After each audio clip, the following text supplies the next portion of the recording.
Hey, English learners. Welcome back to Warm English Podcast, your cozy little place to learn real English through real conversations. I'm Leo. And I'm Maya. And together, we are your two English friends, not your teachers. So relax, get comfortable, maybe grab your coffee, because today, we're just going to talk, like always. Exactly. No pressure, no test at the end.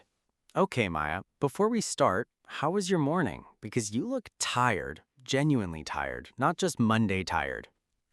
I am so tired.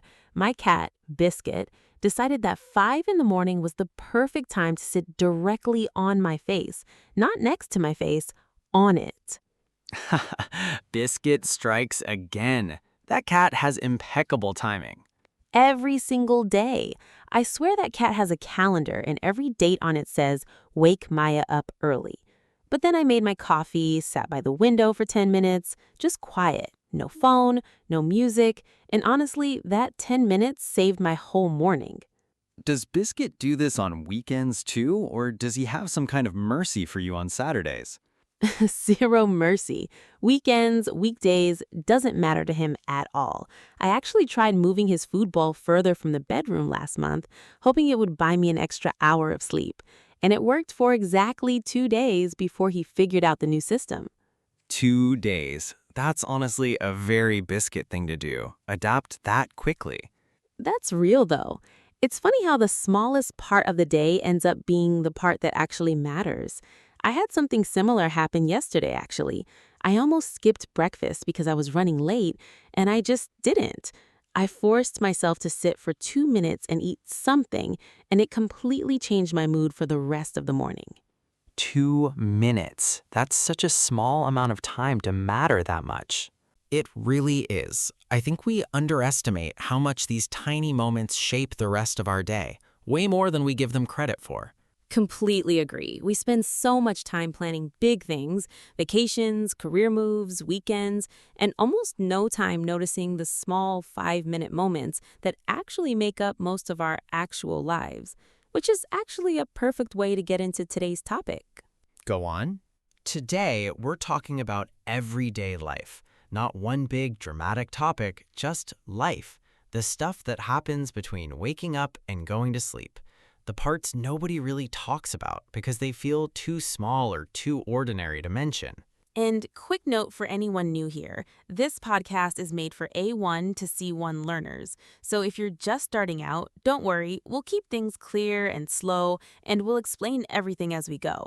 And if you're more advanced, stay with us anyway, because the small details in everyday English, the little phrases native speakers use without thinking, are usually where people get stuck, even at a higher level. Right. This isn't about being perfect. It's about sounding natural. That's really the whole goal of this podcast, if you boil it down. And honestly, everyday life felt like the right place to actually start this whole show, our very first episode together. Not a dramatic topic, not something flashy, just an ordinary day, because that's really what most of your English life will actually be made of once you think about it. I agree completely. Most people don't need English for a dramatic movie scene. They need it for the coffee shop, the office, the phone call with a friend, the ordinary stuff. Exactly. So if this is your very first episode with us, welcome. You picked a good place to begin.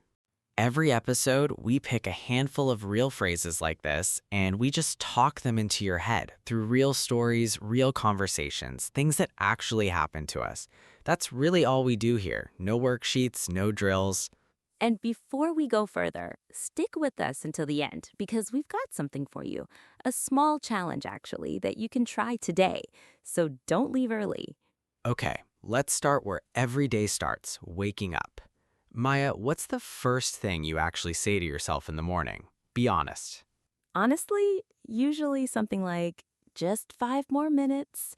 But there's a phrase I love for this, especially for the mornings I don't say that, to hit the ground running.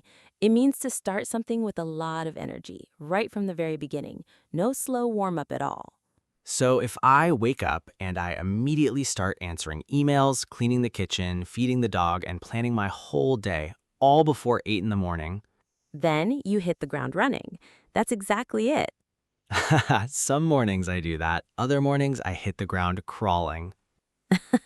That's not a real phrase, Leo, but I understand you completely. I think everyone has a hit the ground crawling morning at least once a week. Okay, here's my real morning story, actually, since we're being honest. Last week, I had a huge presentation at 9 in the morning, the kind where 3 directors were going to be in the room. I woke up at 6, and instead of relaxing or scrolling on my phone, I just hit the ground running. Shower, coffee, notes, rehearsing my lines in the mirror like an actor before a play. And how did it go? It went great, actually, better than I expected. Because I hit the ground running instead of easing into it, I think my brain was already sharp by the time I walked into that room. So remember, everyone, to hit the ground running, starting your day or really starting any task with full energy immediately, no easing in. You know, this phrase actually works outside of mornings too, now that I think about it. When I started my current job, my manager told me on day 1, don't wait a few weeks to get comfortable, just hit the ground running, meaning jump in immediately, ask questions, get involved from the very first hour. That's a good example. It's not only about the clock then, it's about the attitude you bring to the very beginning of anything, whether it's a new job, a new project, or even just a Monday morning. I think that's honestly the part people miss most. They assume it's a phrase about being an early riser, but it's really about energy and intention, not the actual time on the clock. Exactly that, beginning with energy instead of easing in slowly. To hit the ground running. That's phrase 1. Okay, next everyday moment. Small talk with a stranger. This one's a big one for language learners. Oh, I actually love this one. This is very everyday life and also very terrifying for a lot of learners, I think. Why terrifying? Because small talk is awkward in every language, even your first one, but it's especially awkward in a second language when you're translating in your head at the same time. There's a phrase for exactly this feeling or exactly this moment: to break the ice. To break the ice means to say something, usually simple, sometimes a little funny, to make a conversation feel less awkward at the very beginning. It breaks the tension, basically. Like you're waiting for a bus, it's raining, you're both just standing there in silence, and you turn to the stranger next to you and say, "Well, at least it's not snowing." Something small like that. That's such a Leo thing to say. It works, though. People smile even if the joke isn't that funny. The ice is broken, and suddenly we're just two people complaining about weather together, which is honestly a very human thing to bond over. I actually had this happen yesterday, funny enough. I was in line at the coffee shop and the woman in front of me was wearing the exact same jacket as me, down to the color. I said, I think we have the same stylist, just to break the ice, and I almost didn't say it because I felt shy. Did it work? It worked so well. We ended up talking for almost 10 minutes. She recommended a bakery I didn't know about 2 streets over from my apartment that I'd walked past probably 100 times. So, to break the ice, starting a conversation in a light, easy way, especially with someone new or in an awkward silence. I think a lot of learners overthink this one, actually. They think they need something clever or impressive to break the ice, but honestly, the simplest comment usually works best. The weather, a shared object, something you're both looking at in that moment. That's such good advice, actually. I used to prepare little smart opening lines before parties, and they never worked. The boring, obvious comments always landed better, every single time. Funny how that works. Sometimes the most ordinary sentence is exactly the right one. For language learners specifically, I'd add one more thing. You don't need a perfect accent or perfect grammar to break the ice. People respond to warmth and effort far more than to perfect pronunciation. That's true. Nobody has ever walked away from a conversation because someone's grammar had one small mistake in it. But plenty of conversations start because someone was brave enough to say something first. Brave is the right word for it, honestly. To break the ice. Phrase 2. Okay, moving into the middle of the day now. A workday moment, because work takes up a huge part of most people's everyday life, whether we like it or not. Ah, yes, work. My favorite topic. Here's a phrase that fits almost every job and almost every country. To be swamped. To be swamped means to have so much work, so many tasks piling up that you feel completely overwhelmed by it, like water is literally covering you. Like right now, actually, if I'm honest. This week, I have 3 deadlines, a meeting I completely forgot about until this morning, and my inbox has 90 unread emails that I keep promising myself I'll answer tomorrow. Daniel, that sounds like a lot, genuinely. I am swamped, Maya, completely, totally swamped. I even dreamed about my inbox last night, which I think means it's gotten a little out of control. I feel this so much, honestly. Last month, right before a big project deadline, I was swamped for an entire week straight. I didn't even have time to cook properly. I just ate cereal for dinner 3 nights in a row, standing at the counter. Cereal for dinner is a very swamped meal. I respect it. It really is the official meal of being swamped. But here's the thing I've learned. When I'm swamped, I've started saying it out loud instead of just quietly drowning in it. To my manager, to my friends. I'm swamped this week. Can we push this to next week? It sounds so simple when I say it like that, but it took me actual years to feel okay saying it without guilt. That's a good point, actually. Saying I'm swamped out loud is almost like giving yourself permission to slow down for just a second instead of pretending everything is fine.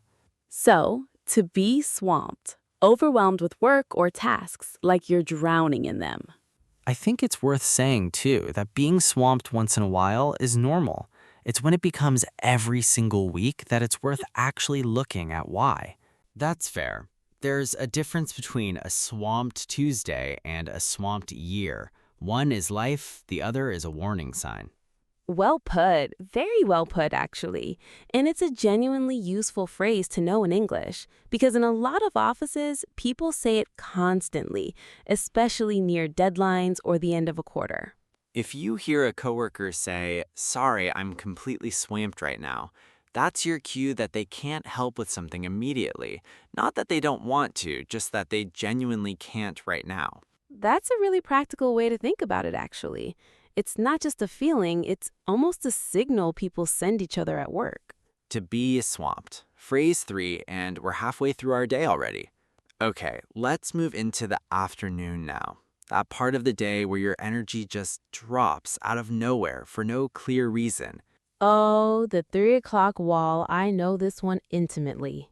Exactly, and there's a phrase for pushing yourself past that wall, to push through. To push through means to keep going, to keep working, even when you're tired, bored, or it's genuinely difficult, instead of just stopping and giving up on the task. Like this afternoon, I had absolutely zero energy. My eyes were literally closing at my desk. I'm not exaggerating. But I had one more task left, so I just pushed through, one sentence at a time. What got you through it, honestly? Because that sounds rough. Honestly, I just thought about finishing. Just the feeling of being done, of closing my laptop. That's usually enough for me to push through the last hour, even when I don't want to. For me, it's a little different, actually.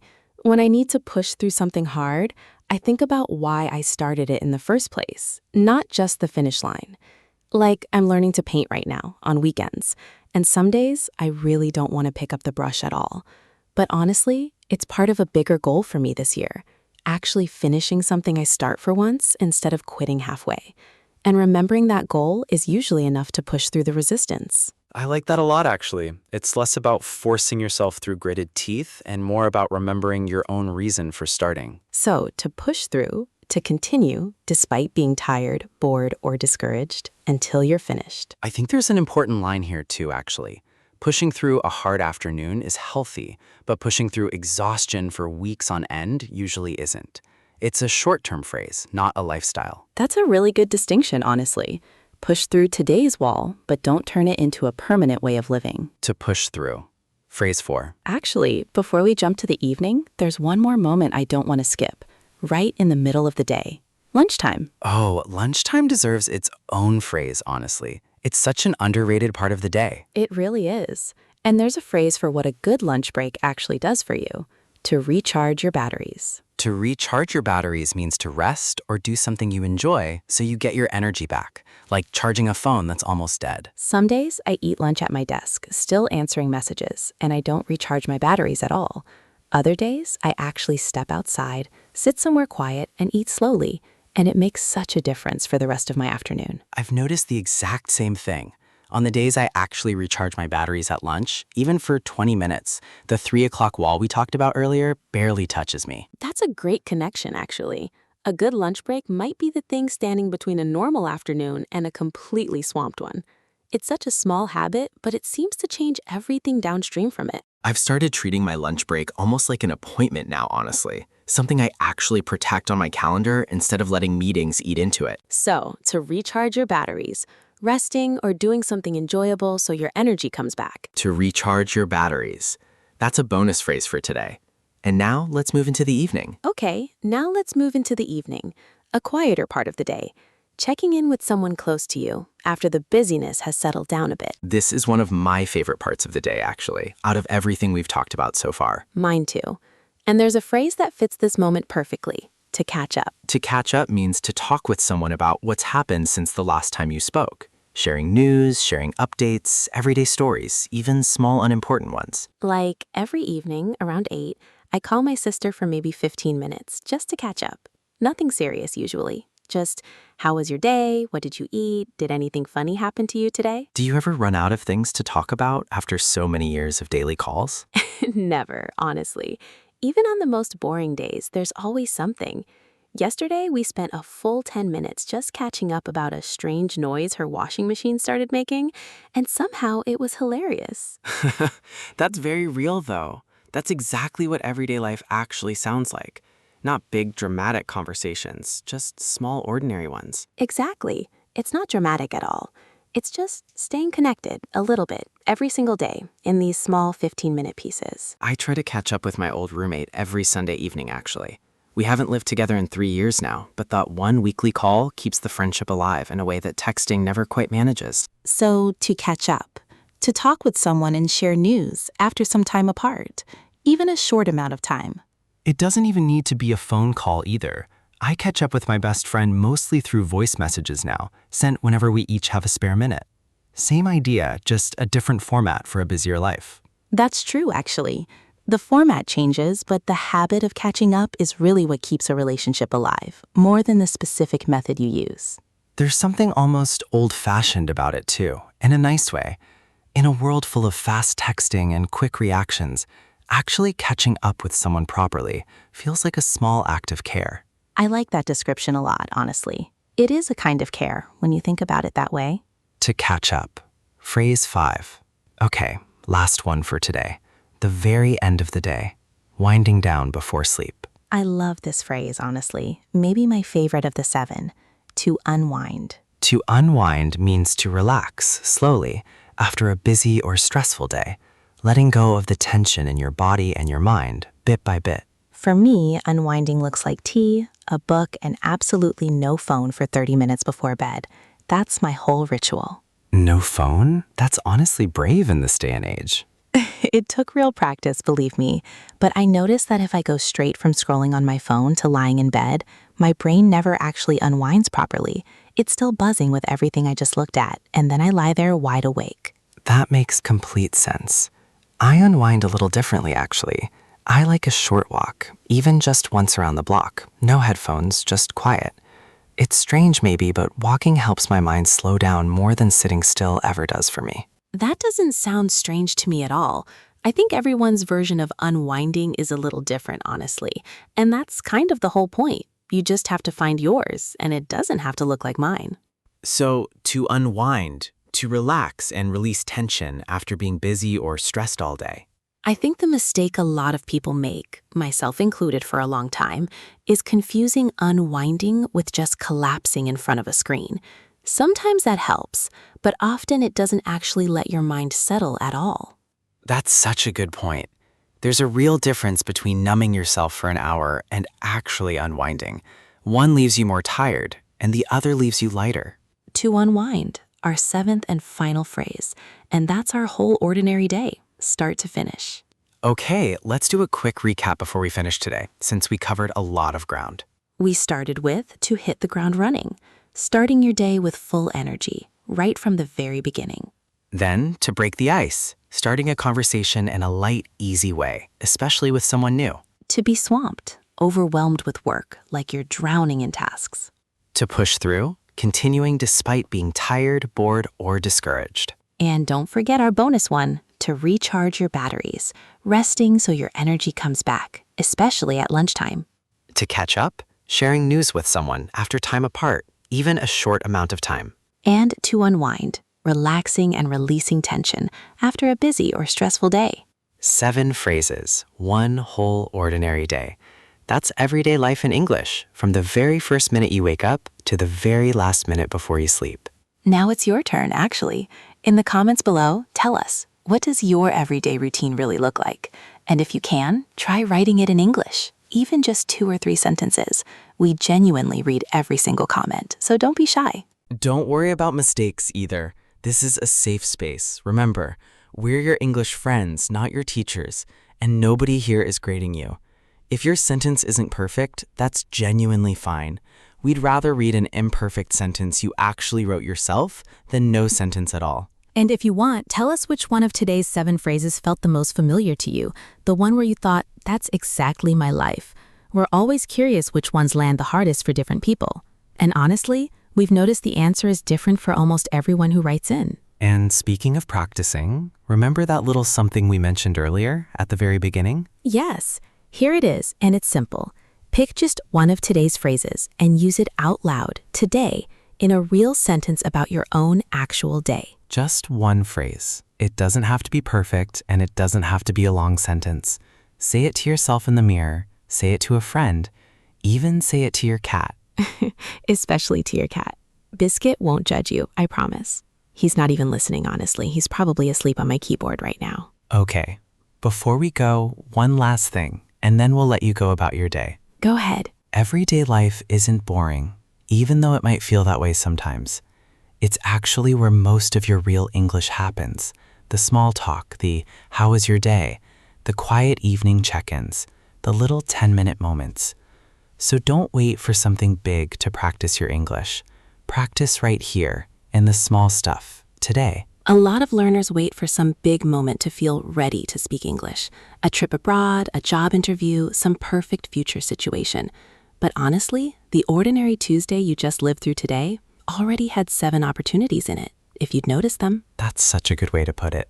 The big moments will come eventually for all of us, but the everyday moments are already here, right now, today, waiting to be practiced.